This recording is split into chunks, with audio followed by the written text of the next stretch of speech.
Assalamualaikum warahmatullahi wabarakatuh. Kembali lagi bersama kami di Kajian Online Daily. Mungkin rekan-rekan ada sedikit keheranan ya melihat judul video ini, yakni Prof Mahfud balik mendukung Pak Presiden Prabowo Subianto. Ya, itu adalah hal yang tepat sekali dan kami tidak mengada-ngada. Bahkan Prof Mahfud sendiri yang mengatakan bahwa dirinya mendukung langkah penuh kebijakan Presiden Prabowo Subianto yang satu ini. Apa kebijakan krusial yang sampai-sampai rival Pak Presiden Prabowo Subianto pada pemilihan Presiden 2024 kini menyeberang dan mendukung Pak Presiden Prabowo Subianto. Padahal sebelumnya kita tahu bahwa Mahfud MD ini merupakan ex-cawapres PDI Perjuangan yang berpasangan dengan Ganjar Pranowo. Maka dari itu kita tentu saja menyambut baik statement dari Prof Mahfud ini yang mengatakan bahwa Pak Presiden Prabowo Subianto sangat luar biasa totalitas dalam menangani kasus korupsi, dan Prof Mahfud lagi-lagi memuji keberanian Presiden Prabowo Subianto dalam membongkar dalang-dalang skandal mega korupsi, baik itu yang memang merugikan negara sampai ribuan triliun, dan tentu saja Prof Mahfud menginginkan Presiden Prabowo Subianto yang pada saat ini terus konsisten untuk menghantam semua yang memang selalu memanipulasi hukum di negara kesatuan Republik Indonesia.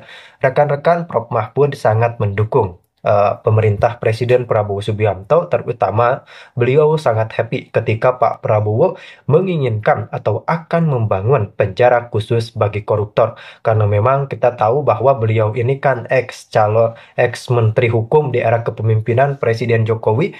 Bahkan Pak Mahfud ini sampai ditugaskan oleh Pak Jokowi memburu aset BLBI. Iya, aset BLBI. Jadi pada saat itu memang BLBI masuk dalam barisan skandal mega korupsi yang hingga pada saat ini masih dikejar aset-asetnya supaya negara tidak merugi, rekan-rekan. Namun kan itu BLBI sudah korupsi legendaris. Kita akan membahas beberapa langkah politik dari Prof Mahfud yang secara gamblang ini benar-benar tidak secara sembunyi-sembunyi dalam sebuah podcast mengatakan saya mendukung Prabowo Subianto karena beliau tahu Pak Prabowo ini orangnya memiliki wawasan yang sangat luas, bacaannya banyak, pengalamannya sangat panjang, dan tentu saja Prabowo akan mampu memberantas hama-hama korupsi di negara ini. Tanpa berlama-lama, langsung kita simak rekan-rekan. Tapi soal ancaman hukuman bagi koruptor itu yang kemudian mau diasingkan di sebuah pulau itu ya bagus juga. Saya dulu kan tahun 2010 pernah melontarkan ide tentang kebun koruptor, menyamakan kebun binatang. Saya waktu itu usul koruptor itu jangan dikumpulkan dengan kriminal umum. Kriminal umum udah di penjara. Kalau koruptor tuh letakkannya ada di mall gitu ya. Atau ada kebun seperti kebun binatang. Jadi tiap hari Minggu, hari libur, anak-anak sekolah diajak ke situ. Tuh koruptor tuh, yuk kasih kacang, kasih pisang gitu. Waktu itu diketawai orang. Itu guyon atau serius? Waktu itu saya guyon. Saking jengkelnya karena pada waktu itu ada diskusi pada korupsi ya. Koruptor itu ada yang setuju, ada yang tidak. Ya udah, bagi yang tidak setuju saya bilang ya bikin kebun koruptor aja. PDIP, partai penguasa yang semakin sewenang-wenang dan sebentar lagi masuk jurang keajuran. Selama lebih dari 2 dekade, PDIP menikmati status sebagai partai penguasa di Indonesia. Dari pemilu ke pemilu, partai ini selalu berhasil menempatkan kadernya di posisi strategis. Tapi semakin lama berkuasa, semakin terlihat watak aslinya. Bukan partai yang membela rakyat, melainkan partai yang rakus kekuasaan, sarang korupsi, dan penuh manipulasi hukum. Mereka sering mengklaim sebagai partai wong cilik, partai yang membela rakyat kecil. Tapi faktanya, siapa yang paling banyak ditangkap KPK karena korupsi? Siapa yang mengobrak-abrik demokrasi dengan cara licik? Siapa yang mengintervensi hukum untuk melindungi kader-kadernya yang korup? Jawabannya satu, PDIP. Kalau ada partai yang paling sering terseret kasus korupsi, PDIP juaranya. Bukan sekali 2 kali, tapi sudah berkali-kali.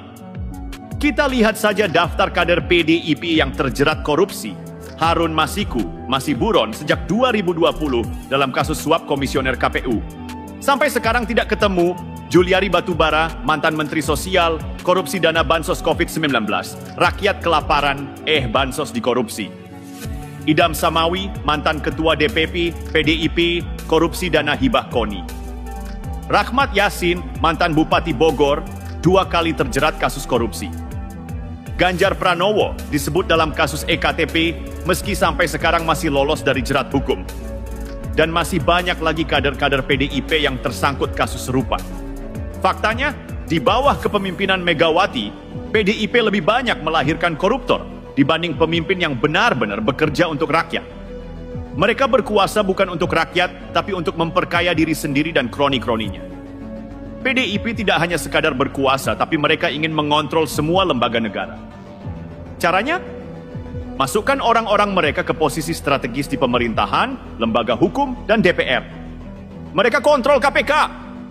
Ingat 2019, PDIP menjadi motor utama revisi UU KPK yang melemahkan lembaga anti korupsi ini. Kenapa? Agar kader-kader mereka yang korup bisa selamat dari jeratan hukum.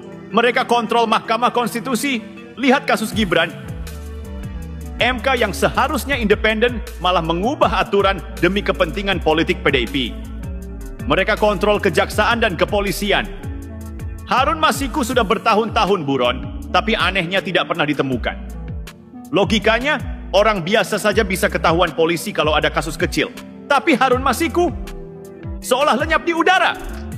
Jadi, PDIP bukan sekadar partai politik biasa, tapi sudah berubah menjadi mesin politik yang bisa mengontrol hukum dan demokrasi di Indonesia. Kasus Harun Masiku adalah bukti nyata bagaimana PDIP bisa mengintervensi hukum. Mari kita ingat kembali kejadian 2020. KPK sebenarnya sudah siap menangkap Harun Masiku dan Hasto di Perguruan Tinggi Ilmu Kepolisian, PTIK. Tapi, ada tangan-tangan kuat yang mencegah penangkapan itu terjadi. Hasto berhasil lolos, Harun Masiku menghilang, dan sampai hari ini tidak ada yang bisa menemukan Harun. Ada dugaan bahwa orang-orang di kepolisian dan KPK sengaja melindungi Harun Masiku atas perintah PDIP. Sekarang, Hasto sendiri mulai terjerat dalam kasus korupsi. Dia sudah kalah dalam pra-peradilan dan kemungkinan besar akan segera menjadi narapidana. Dan yang menarik, Febri Diansyah, mantan juru bicara KPK, malah membela Hasto. Kenapa seorang mantan aktivis anti korupsi justru membela koruptor? Ada 3 kemungkinan, karena uang, karena ingin jabatan di PDIP, karena terlibat dalam kasus Harun Masiku. Jika kemungkinan ketiga benar, ini berarti ada rahasia besar yang sedang ditutupi oleh PDIP. PDIP adalah simbol politik oligarki, korupsi, dan penghancuran demokrasi. Jika dibiarkan terus berkuasa, mereka akan melemahkan KPK lebih jauh agar korupsi semakin bebas. Mengontrol hukum untuk melindungi kader mereka yang korup, menciptakan dinasti politik agar mereka bisa terus berkuasa tanpa perlawanan. Dan yang paling berbahaya, mereka akan menghancurkan demokrasi Indonesia. Mereka menguasai MK, mereka mengontrol aparat. Mereka bisa membuat aturan sesuai kepentingan mereka. Kalau ini dibiarkan, Indonesia akan berubah menjadi negara satu partai. PDIP bukan lagi sekadar partai politik. Mereka adalah mesin kekuasaan yang korup, otoriter, dan manipulatif. Mereka berkuasa bukan untuk rakyat, tapi untuk diri mereka sendiri. Kalau kita tidak melawan sekarang, Indonesia akan jatuh ke tangan oligarki selamanya. Maka pilihannya ada di tangan rakyat. Diam dan membiarkan PDIP terus menghancurkan demokrasi, atau bangkit melawan dan menyelamatkan Indonesia. Waktunya rakyat sadar. Jangan tertipu dengan propaganda Partai Demokrasi Indonesia Perjuangan. Selamatkan Indonesia dari cengkraman oligarki. Setelah memahami bahwa PDIP adalah mesin politik korup, pertanyaan selanjutnya adalah, kenapa mereka bisa terus bertahan? Kenapa mereka selalu menang pemilu? Kenapa meskipun penuh skandal, mereka tetap eksis? Jawabannya, mereka punya sistem yang sangat rapi dalam mempertahankan kekuasaan. Ada 4 strategi utama yang mereka gunakan. Mengontrol media dan opini publik. Menggunakan aparat dan lembaga hukum sebagai alat politik, membangun dinasti politik dan oligarki, memanipulasi pemilu dengan berbagai cara. Mari kita bahas satu persatu. PDIP sadar, di era digital ini, siapa yang menguasai media, dia yang menguasai persepsi publik. Maka mereka mengontrol media besar untuk menggiring opini rakyat. Coba perhatikan, media mainstream jarang sekali memberitakan kasus korupsi PDIP secara masif. Tapi kalau ada kasus korupsi yang melibatkan lawan politik mereka, langsung di blow up besar-besaran. Kasus Harun Masiku nyaris tak pernah dibahas. Kasus Hasto diredam habis-habisan.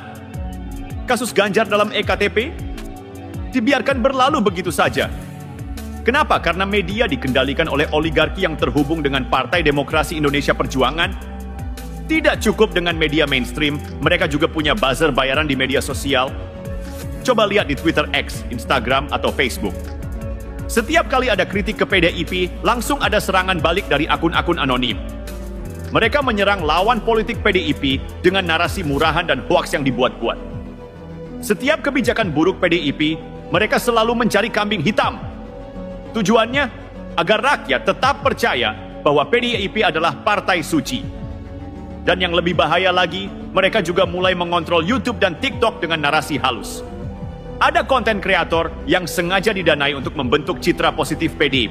PDIP tahu bahwa kekuatan hukum bisa digunakan untuk melumpuhkan lawan politik. Maka mereka melakukan penetrasi ke lembaga hukum untuk memastikan hanya lawan mereka yang dihukum. Sementara kader PDIP aman.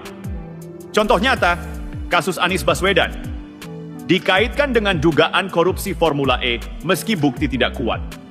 Tapi karena dia ancaman bagi PDIP, kasusnya terus didorong. Kasus Hasto Kristianto dan Harun Masiku dibiarkan menggantung, bahkan diduga ada pengamanan khusus dari orang-orang dalam di kepolisian dan kejaksaan. Kasus Gibran di MK. Aturan diubah dalam sekejap demi kepentingan politik mereka. Hasilnya, siapapun yang berani melawan PDIP, siap-siap dikriminalisasi atau dihancurkan citranya di media. Dan ini belum termasuk permainan mereka di KPU dan Bawaslu. Sudah banyak dugaan bahwa ada intervensi dalam proses pemilu. Kecurangan difasilitasi untuk menguntungkan Partai Demokrasi Indonesia Perjuangan dan koalisinya. PDIP bukan lagi sekadar partai politik, mereka sudah berubah menjadi kerajaan politik. Lihat saja siapa yang mengendalikan partai ini. Ketua Umum Megawati Soekarno Putri tidak pernah digantikan sejak reformasi. Penerusnya, Puan Maharani, anaknya sendiri, mau dijadikan presiden di 2029. Jaringan oligarki, konglomerat Entaipan yang mengendalikan ekonomi dan politik Indonesia, PDIP bukan partai yang demokratis. Tidak ada regenerasi yang sehat, hanya dinasti Megawati yang terus-menerus berkuasa. Dan mereka juga membangun dinasti di daerah. Ganjar Pranowo didorong ke pusat setelah berkuasa di Jateng. Risma dipersiapkan untuk posisi strategis. Bupati dan gubernur dari Partai Demokrasi Indonesia Perjuangan saling melindungi satu sama lain. Mereka tidak ingin ada tokoh baru di luar lingkaran mereka yang bisa mengancam hegemoni mereka. Mereka ingin rakyat tetap bodoh dan manut dengan dinasti mereka. Banyak orang heran kenapa PDIP selalu menang pemilu. Padahal, rekam jejak mereka buruk, banyak kadernya korup, banyak kebijakan mereka merugikan rakyat. Jawabannya, karena mereka punya strategi manipulasi pemilu yang sudah teruji. Mainkan bansos. Mereka gunakan dana bansos untuk membeli suara rakyat di daerah-daerah miskin. Tekanan ke ASN dan aparat desa. Banyak kepala desa dan ASN yang dipaksa mendukung PDIP di bawah ancaman pencopotan jabatan. Manfaatkan sistem pemilu. Dengan sistem proporsional tertutup, mereka bisa lebih mudah mengatur caleg-caleg mereka. Gunakan KPU dan Bawaslu. Banyak dugaan bahwa ada permainan di level penyelenggara pemilu. Dan yang paling licik, mereka menciptakan perpecahan di kubu lawan. Dengan menyusupkan agen-agen mereka ke dalam partai oposisi, mereka bisa membuat oposisi sibuk bertengkar sendiri. PDIP mungkin punya segalanya. Uang, media, aparat, dan sistem. Tapi rakyat punya satu kekuatan yang lebih besar, kesadaran. Rakyat harus sadar dan bangkit. Sebarkan fakta dan data tentang kebusukan Partai Demokrasi Indonesia Perjuangan ke sebanyak mungkin orang. Jangan tertipu propaganda media mainstream dan buzzer bayaran. Gunakan media sosial untuk melawan balik, buat gerakan rakyat. Jangan biarkan PDIP terus berkuasa, lawan mereka di pemilu dengan dukungan nyata untuk oposisi. Jika rakyat bersatu dan sadar, mereka tidak bisa menang. Karena kekuatan terbesar di negara ini bukan PDIP, bukan oligarki, tapi rakyat.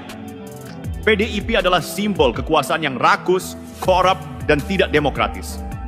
Jika mereka terus berkuasa, Indonesia akan semakin rusak. Jangan diam, jangan tunduk, bangkit dan lawan. Selamatkan Indonesia sebelum terlambat. Setelah memahami bagaimana PDIP mempertahankan kekuasaan, pertanyaannya sekarang adalah, bagaimana cara melawan mereka?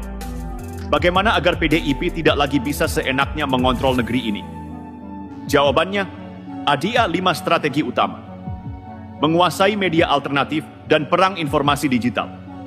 Membangun gerakan rakyat di akar rumput. Menghantam dinasti politik dan ekspos skandal mereka. Memastikan pemilu 2029 tidak dimanipulasi. Menciptakan oposisi kuat yang benar-benar melawan PDIP. Mari kita bahas satu persatu secara taktis. PDIP mengendalikan media mainstream untuk membentuk opini publik. Maka rakyat harus melawan balik dengan menguasai media alternatif. Apa yang bisa dilakukan? Sebarkan fakta dan data di media sosial. Gunakan YouTube, Twitter X, Instagram, dan TikTok untuk membongkar kebusukan PDIP. Gunakan kanal media independen. Media mainstream dikuasai oligarki, maka dorong media-media alternatif, seperti portal berita independen dan kanal YouTube politik. Buat narasi tandingan yang viral. Jika PDIP pakai buzzer bayaran, maka rakyat harus pakai kekuatan kesadaran dan viralitas organik. Jangan hanya bereaksi, tapi proaktif. Jangan hanya sekadar membantah hoaks mereka, tapi serang balik dengan data dan fakta yang mematikan. Contoh konkret, kasus Harun Masiku. Sampai hari ini dia masih buron. Sebarkan terus fakta ini agar rakyat tidak lupa dan terus menekan aparat. PDIP kuat karena mereka punya jaringan hingga tingkat desa, RW, dan RT. Maka, rakyat harus membangun gerakan perlawanan di akar rumput. Apa langkahnya? Bentuk komunitas politik rakyat di daerah-daerah. Jangan hanya bergerak di dunia maya, tapi bangun kelompok diskusi politik di kampung, pesantren, kampus, dan desa. Sebarkan pemahaman ke masyarakat kecil. PDIP sering memperdaya rakyat kecil dengan bansos dan janji-janji palsu. Maka, edukasi masyarakat agar mereka sadar bahwa mereka hanya diperalat. Dorong tokoh-tokoh lokal yang anti Partai Demokrasi Indonesia Perjuangan. Jangan biarkan PDIP menguasai kepala desa, RT, RW, dan ormas di daerah. Dorong pemimpin lokal yang punya integritas untuk melawan mereka. Jangan biarkan rakyat kecil tertipu terus-menerus oleh propaganda PDIP. PDIP bertahan karena mereka membangun dinasti politik yang kebal hukum. Maka, hancurkan dinasti ini dengan cara membongkar skandal mereka secara terus-menerus. Bagaimana caranya? Jangan biarkan kasus korupsi mereka tenggelam. Kasus EKTP, Harun Masiku, bansos COVID, dana desa, sebarkan terus agar rakyat sadar betapa busuknya mereka. Bongkar jejak kecurangan mereka. Banyak pemimpin PDIP yang menang pilkada dengan cara licik, manipulasi suara, dan politik uang. Ungkap semua faktanya. Jangan biarkan Puan Maharani naik di 2029. Mereka sedang menyiapkan Puan untuk jadi presiden, maka rakyat harus kompak menolak skenario ini. Jika dinasti PDIP tidak dihancurkan sekarang, mereka akan terus berkuasa hingga generasi berikutnya.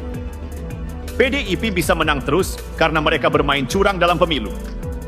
Jangan biarkan ini terjadi lagi di 2029. Langkah konkret, awasi KPU dan BAWASLU. Jangan biarkan mereka diisi oleh orang-orang yang bisa dimainkan PDIP. Pastikan oposisi punya saksi kuat di tiap TPS. Banyak indikasi pemilu sebelumnya dimanipulasi di tingkat TPS. Maka gerakan relawan untuk mengawasi tiap suara. Gunakan teknologi digital untuk melawan kecurangan. Rekam, dokumentasikan, dan laporkan setiap indikasi kecurangan secara viral agar dunia tahu. PDIP tidak akan bisa menang jika mereka tidak bisa memanipulasi pemilu. Rakyat butuh alternatif politik yang kuat dan siap melawan PDIP habis-habisan. Apa yang harus dilakukan? Jangan percaya partai oposisi yang pura-pura melawan. Ada partai yang kelihatannya oposisi, tapi diam-diam tetap bermain aman dengan PDIP. Dukung pemimpin oposisi yang benar-benar punya nyali. Cari pemimpin yang bukan hanya bicara, tapi benar-benar siap berhadapan dengan PDIP di semua lini. Satukan suara di 2029. Jangan biarkan PDIP menang hanya karena oposisi terpecah belah. PDIP tidak akan menyerah begitu saja di 2029. Mereka akan melakukan segala cara untuk bertahan, termasuk memanipulasi KPU dan Bawaslu. memanfaatkan politik uang untuk beli suara rakyat kecil, memanfaatkan ASN, aparat, dan birokrasi untuk memenangkan pemilu. Menggunakan media mainstream untuk menggiring opini pro PDIP, memecah suara oposisi agar rakyat terpecah belah. Kita tidak boleh lengah. Karena itu, ada 5 langkah penting yang harus dilakukan untuk memastikan kemenangan rakyat. PDIP sudah biasa menanam orang-orangnya di KPU dan Bawaslu agar pemilu bisa dimainkan. Jangan biarkan ini terjadi lagi. Dorong figur independen masuk ke KPU dan Bawaslu. Pastikan mereka bukan orang bayaran PDIP. Awasi setiap keputusan KPU dan Bawaslu sejak sekarang. Jika ada indikasi keberpihakan, langsung lawan dan viralkan. Bentuk tim advokasi pemilu sejak dini. Jika ada aturan yang dibuat untuk menguntungkan PDIP, langsung gugat ke MK. PDIP hanya bisa menang dengan kecurangan. Jika KPU dan Bawaslu diawasi ketat, mereka tidak bisa bermain licik. Salah satu senjata utama PDIP adalah politik uang. Mereka akan menggunakan bansos, sembako, uang tunai, dan bantuan lainnya untuk membeli suara rakyat. Sebarkan edukasi kepada rakyat bahwa uang politik itu racun. Jika rakyat menerima uang dari PDIP, maka mereka akan dikendalikan seumur hidup. Dorong gerakan terima uangnya, jangan pilih partainya, agar rakyat tidak mudah tertipu. Buka posko pengaduan politik uang. Jika ada bukti bahwa PDIP bermain curang, sebarkan ke media sosial dan laporkan ke Bawaslu. PDIP hanya bisa menang kalau rakyat tetap bodoh dan mudah disuap. Jangan beri mereka kesempatan. PDIP sering curang di level TPS. Ini yang membuat mereka bisa menang di daerah-daerah strategis. Jangan biarkan kecurangan ini terjadi lagi.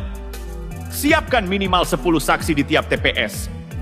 Jika ada saksi PDIP yang mencoba bermain kotor, langsung laporkan dan viralkan. Gunakan teknologi digital. Rekam dan dokumentasikan seluruh proses pemungutan suara agar tidak ada hasil yang bisa dimanipulasi. Kumpulkan C1 plano sejak awal. Jangan biarkan data C1 dimanipulasi setelah pemungutan suara selesai. Jika rakyat bisa mengamankan TPS, maka PDIP tidak bisa curang lagi. PDIP akan memanfaatkan perpecahan di kubu oposisi untuk menang. Jangan sampai strategi ini berhasil. Pastikan hanya ada satu lawan kuat melawan PDIP di Pilpres. Jangan sampai oposisi pecah menjadi 2-3 kubu, karena itu hanya akan menguntungkan Partai Demokrasi Indonesia Perjuangan.